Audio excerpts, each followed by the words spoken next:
If you're a heating and air conditioning technician or even a salesperson, what's some aggressive body language that you need to know about and why does it matter? This is a fantastic question. I'm Scott Bell, coming to you live for HVAC Technician Sales Secrets on a perfect day to talk about sales and business and a fantastic day to talk about you. Okay, we are on video number 2, dose of aggressive body language. And so one of the things that happens is sometimes you don't know how you're reacting. And sometimes people are upset, people are angry, you, me, and we just lose it. And so it does take work and effort on your part, just like it takes it on mine, to pay attention to what's going on and reduce some of these situations if you are in any type of sales or major communication. So number 1 on this list, we're going to kind of do like a top-down approach, is staring. Staring is one of those things where people get very uncomfortable with eye contact.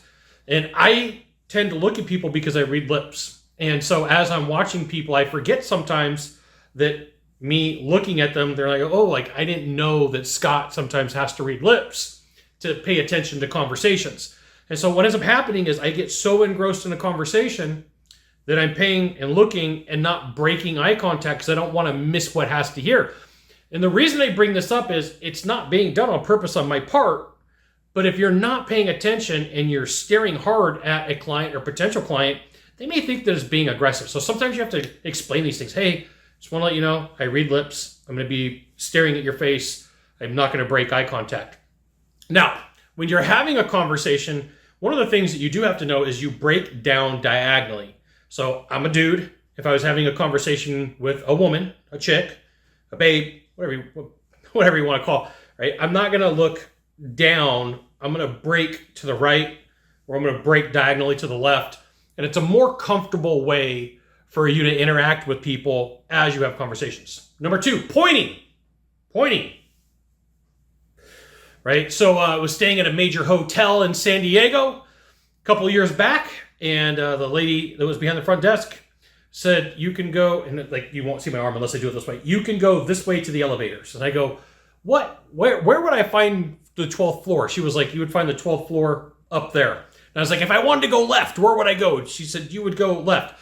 The hotel chain had literally taught the front desk, like, you can't point. So like for you, one of the things you may not be aware of is like how clean your hands are. And as you're pointing at stuff, especially on paperwork, if you got dirty fingernails, nasty fingernails, and especially if you're talking to somebody who's paying attention, they're not thinking about your deal, your project, your service. They're thinking about, man, why are your fingernails so disgusting?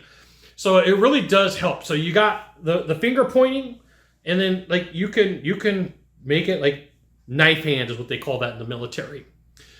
Number 3 on this list, you will find that a lot of times that the further out that you can get the body, right, my arms are all the way out. Sometimes it's a sign of like how big I am. And so like if you're thinking in terms of I'm sitting at a table doing a deal with somebody and we're having a conversation and they put their hands behind their back. Now think about how big this is. It's like, okay, you're a big scary salesperson or persuasion person or somebody delivering news. Like I have to show you how big I am. Like, look how big I am.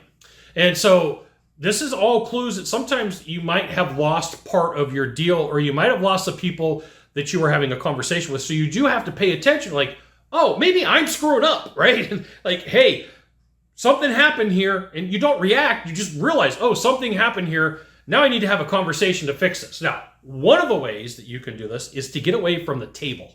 Like, hey, why don't we go over here and have a conversation about, why don't we go this direction? And like, so sometimes that'll work. Not all the time, sometimes. Now here's the thing. If you want to be better at sales, you want to be good at what you do, you should absolutely join my email publication.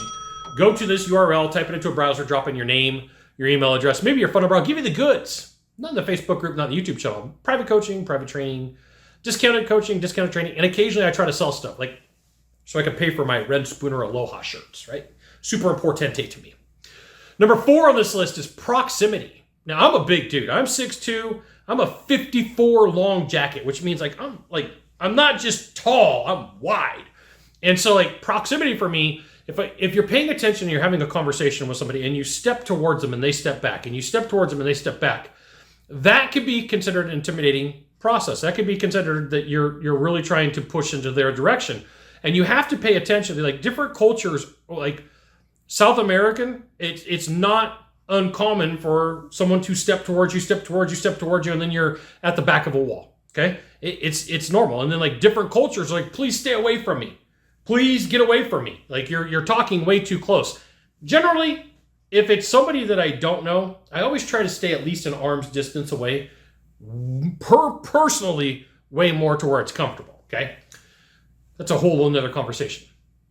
Number 5, body shift. So let's say you and I are having a conversation, and then all of a sudden you say something and I get my feeler hurt, and then I turn my body this direction, like a quarter turn or a half turn, and now I'm looking over here. Like something you did made me mad, or I lost interest. And once again, if you're giving a presentation, something happened. You got to figure out what you did, what you said that caused that problem. Number 6, explosive gestures. So like just, you can't see my hands, but anything that makes me go, it could be like this finger right here, right? Explosive gestures are pretty self-explanatory for being aggressive, because like you're like, forget about it, right? Or I don't like you with this finger. Like you're number 1, right? And then last on this list is any wide body stance. And so a wide body stance could be that I put my hands on my hips, and I spread my legs really wide, and I'm like trying to project like I'm huge, I'm amazing, almost cartoonish. And so when you start looking at people who are in the sales world, who are in the communication world, like just start taking note and baselining. Start like, hey, what's normal for this person? What's a common thing that they do? What's a standard thing that they do? And the reason I bring this up is a lot of times people have this misconception. They're like, oh, arms folded? I've got a back issue, right? I've had back issues since high school. And so for me, if I fold my arms, what I'm doing is I'm putting pressure on my spine, and it's more comfortable for me. So, but you're like, hey, you're closed off. No, I'm not closed off. I'm listening. Like if I've got really good eye contact with you, I'm nodding, I'm paying attention. Like that's not closed off, brother. That's like, hey, I'm paying attention to what this situation is. Now, here's the thing. You got one of 3 things to do from here. Just one of 3. Find the subscribe button, click on it, and every time I send a video, you get an update. 2, hit follow. 3, you know what you got to do. Share this video with a friend. We'll see you soon. Thanks for watching.